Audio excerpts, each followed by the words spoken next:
তো আমার তো সব কিছু ইলেকশন কমিশনে দেওয়া আছে, তাহলে আমার বাসাটা খোঁজার মানে কি? এটা তো নিশ্চয়ই উস্কানি দেওয়া। এবং আমি যে জায়গায় থাকি ওইখানে গিয়ে আমাদের একটা ক্যাম্প ছিল, সেখানে হলো চাপাতি দিয়ে 4 জনকে আহত করেছে।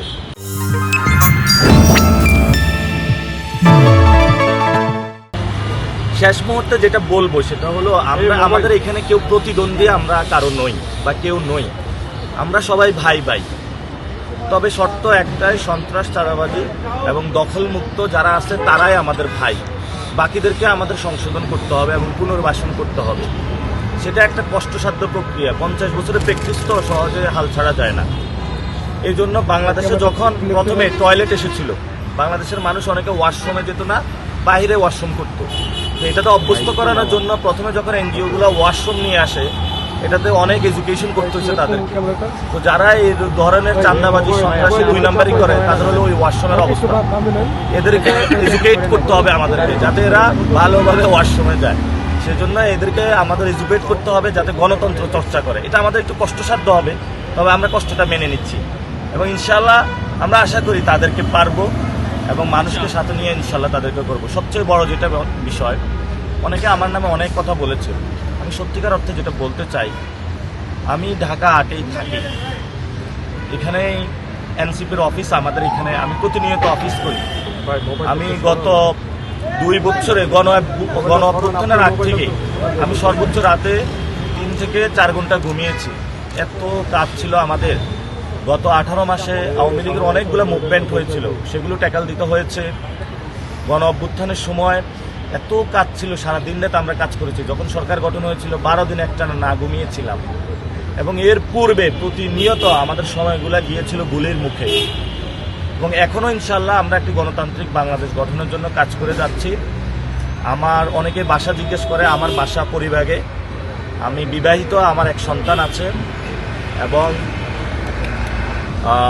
আপনারা তো জানেন আমি ঢাকা ভার্সিটি থেকে পড়াশোনা করছি এবং আমি এখানে এসেছি ওসমান হাদি ভাইয়ের হত্যাকাণ্ডের বিচার এবং সবাইকে একটা সুস্থ শিক্ষা ব্যবস্থা, একটা স্বাস্থ্য ব্যবস্থা দেওয়ার জন্য। তো আপনারা কারো প্ররোচনায় অথবা কোনো প্রচারণায় বিভ্রান্ত হবেন না। তো আমার তো সব কিছু ইলেকশন কমিশনে দেওয়া আছে, তাহলে আমার বাসাটা খোঁজার মানে কি? এটা তো নিশ্চয়ই উস্কানি দেওয়া। এবং আমি যে জায়গায় থাকি ওইখানে গিয়ে আমাদের একটা ক্যাম্প ছিল, সেখানে হলো চাপাতি দিয়ে 4 জনকে আহত করেছে গতকালকে। পরবর্তীতে আমরা শাহবাগ থানায় মামলা করেছি এবং সেই মামলা অনুযায়ী প্রসিড হবে ইনশাআল্লাহ। তো সবার উদ্দেশ্যে শেষ বার্তা যেটা, আমি অনেক টাকার মালিক হইতে পারতাম। বাংলাদেশের যে দুর্নীতি সিস্টেম, বিএনপির অনেকে যারা ইলেকশন করতেছে আমি চিনি, জানি তাদেরকে। কেউ বাস দখল করেছে, কেউ ট্রাক দখল করেছে, কেউ বন্দর দখল করেছে, বিভিন্ন জায়গায় আওয়ামী লীগের সম্পত্তিগুলো তারা লোপাট করেছে, চাঁদাবাজি করেছে, অসংখ্য বাংলাদেশি লুটপাট চালিয়েছে। আমি 1 টাকা দুর্নীতি করি নাই, কোনো চাঁদাবাজি, সন্ত্রাসী কোনো কিছুর সাথে জড়িত হয় নাই। খালেসপনের রাজনীতিটা করতে আসছি, আমি আমৃত্যু রাজনীতি করে যাব। আমি যদি রিক্সা চালাইতে হয়, আমার যদি রাস্তার পাশে দোকান দিতে হয়, যদি প্রয়োজন হয় তাও করব, কিন্তু কখনো আমি দুর্নীতি, চাঁদাবাজি, সন্ত্রাসীর সাথে জড়িত হব না। এটা আমার মানুষের কাছে কমিটমেন্ট। আমি এক আল্লাহ ছাড়া কাউকে ভয় পাই না, যেই যতই করুক না কেন। ইনশাল্লাহ আমরা যদি জয়ী হই, যেভাবে মানুষের পাশে থাকব, আমরা যদি জয়ী না হই সেভাবে মানুষের সাথে থাকবো। সেটা আল্লাহ কোরআনে বলেছেন, ওয়াতুইজ্জু মান তাশা ওয়া তুযিল্লু মান তাশা। তিনি যাকে ইচ্ছা সম্মানিত করেন, যাকে ইচ্ছা লাঞ্ছিত করেন।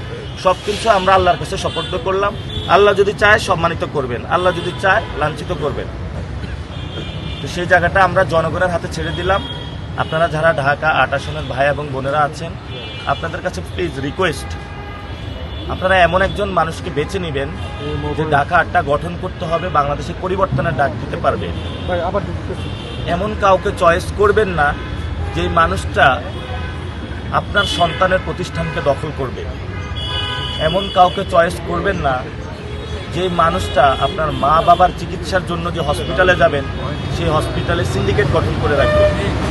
এমন মানুষটাকে চয়েস করবেন না যেই মানুষটা আপনি যে নিরাপদে ব্যবসা করতে যাবেন সেটা আপনাকে বাধা দিবে। এমন কাউকে চয়েস করবেন না যেই জমিদার হবে, জনতার এমপি হবে না। সেই জন্য আমরা 8 দফা ইশতেহার দিয়েছি, আপনারা পুরো বাংলাদেশ দেখেছেন। আমরা এখানে প্রথম দফা যেটা দিয়েছি শহীদ ওসমান হাদি ভাইয়ের হত্যাকাণ্ডের বিচার, তারপরে বলেছি আমাদের একটি বৈষম্যহীন একটি শিক্ষা ব্যবস্থা এবং চাকরি ব্যবস্থা করতে হবে, আমাদের স্বাস্থ্য ব্যবস্থা করতে হবে এবং আমাদের এখানে জনতার এমপি হিসাবে মানুষকে প্রেজেন্ট করতে হবে। ইশতেহারে আমরা এই বিষয়গুলো খুবই ক্লিয়ারভাবে বলেছি যে এই বিষয়গুলো মানুষ চায়, যেগুলো আমরা মানুষের কাছে শুনেছি সেই বিষয়গুলো আমরা বলেছি। এখন হলো আপনাদের উপরে ছেড়ে দিলাম, যদি আপনারা রং পার্সনকে চুজ করেন তাহলে আপনারা সাফার করতে হবে, যদি রাইট পার্সনকে চুজ করেন তাহলে আপনার জন্য ভালো, সবার জন্য ভালো। এখানে নাসিরউদ্দিন এমপি হতে আসে নাই, এখানে ঢাকা 18 আসনের যারা ভোটার রয়েছেন আপনারা সবাই এমপি, আপনি নিজে ঢাকা 8 আসনে যারা আছেন সবাই আপনারা এমপি, আপনারা সেখানে নিজেকেই নিজে ভোট দিবেন এবং নিজেকেই নিজে নির্বাচিত করবেন। নাসিরউদ্দিনকে ভোট দেওয়ার দরকার নেই, আপনার ভোট আপনাকেই দিবেন, এমন একজনকে দিবেন যিনি রাইট পারসন, যিনি আপনার কথাগুলো শুনবে, আপনার পাশে থাকবে, নতুন বাংলাদেশ গড়বে।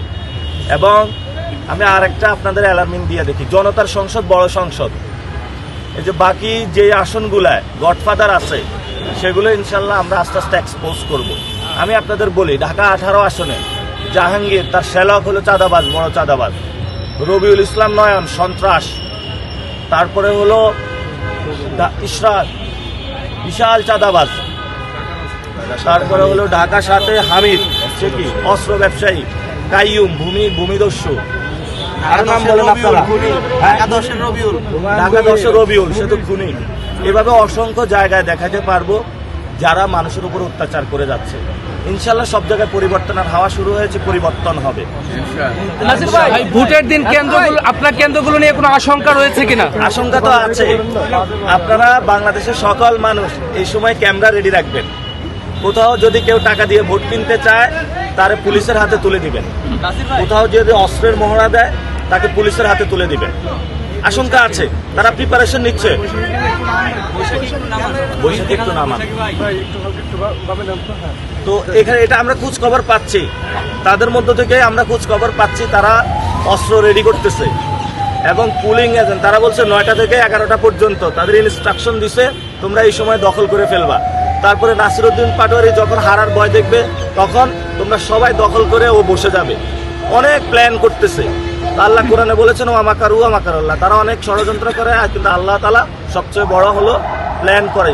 আল্লাহ তাআলা সবচেয়ে তাদের মানে সকল ষড়যন্ত্র নস্যাৎ করে দেবেন ইনশাআল্লাহ। চাঁদাবাজি নিয়ে সবথেকে বেশি কথা বলেছে এই পর্যন্ত ম্যাক্সিমাম। আসলে চাঁদাবাজি যারা করে বা দুর্নীতির সাথে তাদের হাত তো অনেক উপর পর্যন্ত, এইগুলো কিভাবে ট্যাকেল দিবেন? কতটুকু উপরে? তারেক রহমান পর্যন্ত? না, এটা তো সবসময় আপনি কিছুক্ষণ আগে অনেক উপরে, অনেক উপরে, অনেক উপরে মানে কি তারেক রহমান পর্যন্ত, গুলশান পর্যন্ত, পল্টন অফিস টু গুলশান পর্যন্ত সব জায়গায় তো করে। এখন আমি নাকি মির্জা আব্বাসের বেশি নাম বলি, আমি ইনশাল্লাহ আগামীতে চেষ্টা করব সকল আসনের গডফাদারদেরকে চিহ্নিত করে দেওয়ার জন্য, তখন সবার নাম চলে আসবে। আর এখন চাঁদাবাজি শব্দটা বেশি শোনা যায়, সামনে সন্ত্রাস, দর্শন, রাহাজানি, খুন সবগুলো ইনশাল্লাহ এক্সপোজ করে দিব। দুর্বৃত্তায়নের রাজনীতি বাংলাদেশে চলবে না।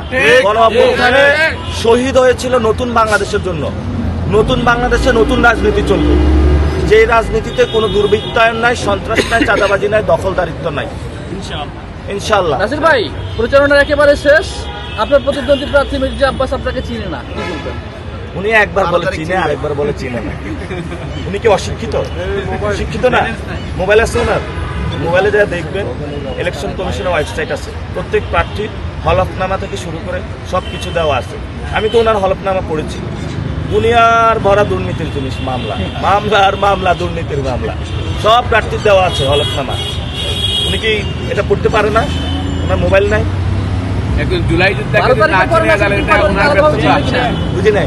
12 তারিখের পরে নাসিরউদ্দিন পাটোয়ারিকে চিনবে কিনা আলাদাভাবে? আসলে কে যার কথা বলছেন? আমরা আগেও ছিলাম, পরেও থাকবো, আল্লাহ যতদিন বাঁচায় রাখে। জালিমের পতন হবে ইনশাল্লাহ। জোটে আসার কারণে ভোট কমবে কিনা কি মনে করেন? ভোট আরো বাড়বে। জোট হয় কি কারণে? আপনারা 10 জন বন্ধু একসাথে ট্যুর করেন কেন? খরচ বাঁচে, আরো আনন্দ বেশি হয়। জোট হয়েছে এজন্যই তো যে আমরা সরকার গঠনের জন্য। হ্যাঁ, শেষ করে দিলাম ভাই। ভাই, সারা দেশের শেষ প্রশ্ন নাসির ভাই, সারা দেশের নির্বাচনী আমেজ ছিল ঢাকা 8-এ, এখন অনেকে বলছে যে ঢাকা হাটের নির্বাচনটা স্থগিত করে আরো কিছুদিন নেওয়া যায় কিনা, কি মনে হয় এটা আপনি কি বলবেন? ঢাকা হাটে নির্বাচন স্থগিত করা লাগবে না, বিষয়টা হলো ঢাকা হাটে সংগ্রাম চলবে। এখন তো বড় একটু রুই কাতলা আরো যেগুলো ছোট ছোট আছে না, পুঁটি মাছ বিভিন্ন জায়গায় চটকি মারে যে একটা আছে না নয়ন, হ্যাঁ এরকম যেগুলো পুঁটি মাছ আছে এগুলোরও ইনশাল্লাহ আমরা সাইজ করবো আস্তে আস্তে।